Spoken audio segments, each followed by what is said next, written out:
Ameerika Ühendriigid viisid oma väed Lähis-Idas täielikku lahinguvalmidusse massiivseks rünnakuks Iraani energiasektori vastu, kuna läbirääkimised on taas ummikusse jooksnud.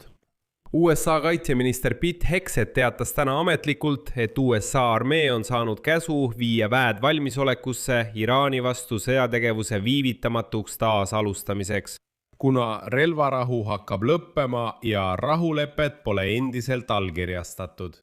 Kuigi iraanlased kinnitavad täna, et Iraan ja Ameerika Ühendriigid on teinud teatavat edusamme sõja lõpetamise kokkuleppe sõlmimise jõupingutustes, on siiski alles olulised erimeelsused. Aga teate, ka Venemaa sõja lõpetamise läbirääkimised Ukraina vastu olid väga sageli juba lõppfaasis. Mäletate, oli avaldusi, et juba 96% on kindlasti kokku lepitud, kuid alati jääb viimane küsimus, mille osas kokkuleppele ei jõuta. Lisaks selgitas täna kindral Dan Kane, et USA tegevus Hormuzi väinas ei ole blokaad, nagu te võisite arvata, vaid ainult kontroll Iraani sadamate ja rannikuala üle. Kõike seda arutamegi selles saates. Minu nimi on Aleksei Pitši, arutame seda teemat koos. Aga enne kui alustame, palun tellige kanal, pange sellele saatele like ja kirjutage oma kommentaar selle video alla. Olen teile selle eest väga tänulik. Lisaks sellele tellige minu Telegrami kanal Pitchi uudised, link sellele on selle video kirjelduses. Seal avaldame operatiivseid uudiseid kohe, kui need laekuvad. Niisiis, Washingtoni retoorika Iraanis toimuva sõja suhtes on taas muutunud. Ja nüüd hoiatas USA sõjaminister Pete Hegseth Pentagonis pressikonverentsil Iraani, et praegune mereblokaad on vaid viisakas viis sündmuste arenguks. Tema sõnul relvajõud USA on täielikult valmis viivitamatult ründama Iraani elektrijaamu, kriitilise tähtsusega kaheotstarbelisi taristuobjekte ja riigi naftatööstust kohe, kui selleks antakse käsk. Järgneb tsitaat Pete Hegsethilt. Meie väed on maksimaalselt lahinguvalmis, et vajadusel sõjategevust taas alustada, kui see uus Iraani režiim teeb vale valiku. Praegu vahetame relvastuse senisest võimsama vastu ja tegutseme parema luureinfo toel. Me oleme relvastatud ja valmis lööma teie kriitilise kaheotstarbelise infrastruktuuri pihta, teie alles jäänud elektritootmisvõimsuste ja teie naftatööstuse pihta. Aga me eelistaksime seda mitte teha. Ja need sõnad kõlasid USA ja Iraani vahel kehtiva vaherahu ajal, mis lõpeb juba järgmisel nädalal, 21. aprillil. Lisaks teatas Pete Hegseth, et Donald Trumpi ülesandel teeb USA kaitseministeerium kõik vajaliku, et Iraanil ei oleks kunagi tuumarelva. Tsitaat.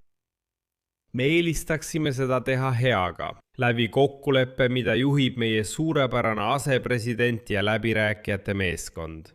Või võime seda teha halval moel. Me kutsume seda uut režiimi üles tegema tark valik.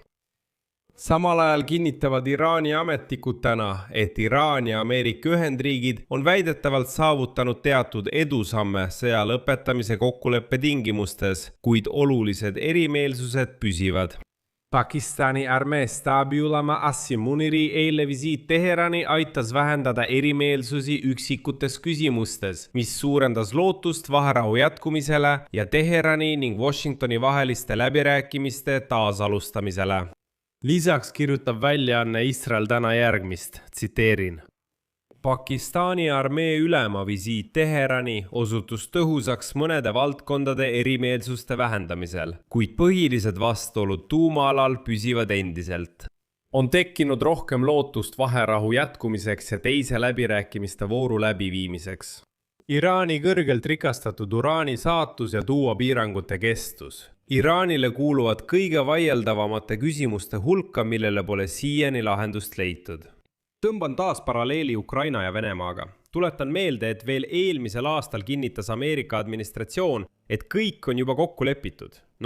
Kõik on juba kokku lepitud.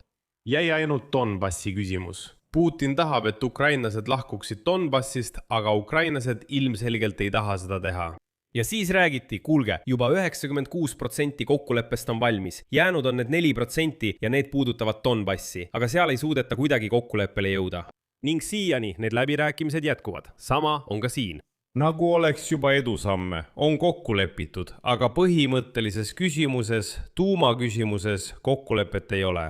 Samal ajal jõustus Iraani mereblokaad esmaspäeval ja täna ütles USA armee kindral Dan Kane, et me kõik saime ameeriklastest valesti aru, kui Donald Trump teatas Hormuzi väina blokaadist. Dan Kane'i sõnul kujutavad USA tegevused endast Iraani sadamate ja rannikuala blokaadi, mitte Hormuzi väina blokaadi. Seega, kui te kuulete laevade läbipääsust läbi Hormuzi väina, siis see on midagi muud. Sest veel kord, USA ei blokeeri Hormuzi väina, hoolimata sellest, et Donald Trump on selliseid asju väitnud. Ja Dan Kane ütles, et ei, meie kontrollime Iraani sadamaid ja rannikuid, et sinna ei pääseks ühtegi laeva. Siiski teatas USA armee keskjuhtkond, et viimastel päevadel sundisid Ameerika sõjaväelased ümber pöörduma 14 laeva, mis suundusid Iraani sadamate poole. Ühtegi neist ei kontrollitud, kõik allusid nõuetele vabatahtlikult. Iraanis väideti aga, et nafta eksport on täielikult väidetavalt peatatud. Staabi ülemate ühendkomitee juht kindral Dan Kane teatas, et Ameerika väed on valmis igal hetkel ulatuslikke lahingutegevusi uuesti alustama. Tema sõnul hakkavad mereväed jälitama iga Iraani laeva või iga laeva, mis üritab anda Iraanile materiaalset abi, sõltumata lipust ja asukohast.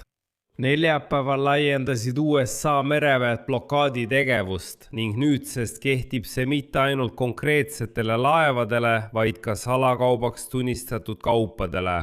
USA teatas, et on ametlikult tunnistanud järgmised kaubakategooriad salakaubaks.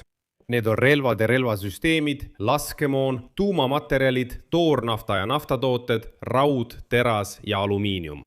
Üldiselt kõik, mida saab kasutada ühel või teisel viisil kaitsetööstuses, nimetavad ameeriklased salakaubaks ja Iraani seda sisse ei lubata.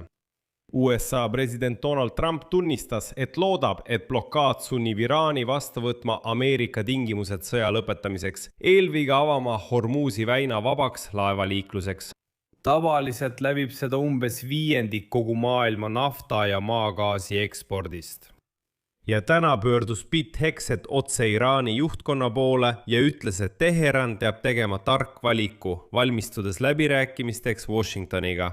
Sõjaministri sõnad, et blokaad on viisakas viis selle lahendamiseks, andsid ühemõtteliselt mõista, et järgmine samm ummikseisus on otsesed löögid Iraani energiarajatiste pihta. Kuid teate, sõjaudus on siiski näha võimalike tulevase kokkuleppe kontuure. On teada, et Washington pakkus välja tehingu, mis peataks, mitte täielikult lõpetaks, vaid peataks uraani rikastamise 20 aastaks. Iraan tahab 5 aastat ja nagu öeldakse, tuleb kuskil keskel kokku leppida. Võimalik, et on olemas kompromisse, see on ainus lahendus, mida praegu arutatakse. Aga siin on oluline mõista, et edukaks rahu saavutamiseks on vaja sellist kokkulepet, mis võimaldab igal poolel oma riigis võitu välja kuulutada. Ja seetõttu märgin, et isegi kui lähiajal sõlmitakse mingisugune kokkulepe, on see vaid raamkokkulepe. Raamkokkulepe on kokkulepe tulevase täieliku kokkuleppe üldjoonte kohta. See tähendab, et see on esialgne dokument. Täieliku kokkuleppe saavutamiseks, ma arvan, kulub veel nädalaid ja kuid läbirääkimisi. Seetõttu peetakse praegu läbirääkimisi relvarahu pikendamise ja raamkokkuleppe allkirjastamise üle, mille alusel ja nende põhimõtete põhjal jätkatakse edasisi läbirääkimisi. Või siis Trump kaotab enesevalitsuse ja alustab uuesti sõjategevust, et taas sundida järgmisele läbirääkimiste voorule. Siin panen 3 punkti. Kirjutage oma arvamus ja järeldused selle video alla kommentaaridesse. Tellige kanal, vajutage kellukesele ja ärge unustage panna laiki. Kui see saade oli teie jaoks huvitav ja kasulik, oleksin tänulik selle kanali töö toetamise eest. Seda saab teha rahaliselt, kasutades ükskõik millist annetust või tasulist tellimust selle video kirjelduses olevate linkide ja rekvisiitide kaudu või selle QR-koodi abil teie ekraanil. Olen tänulik. Sellega on kõik. Hoolitsege enda eest. Kõike head kõigile.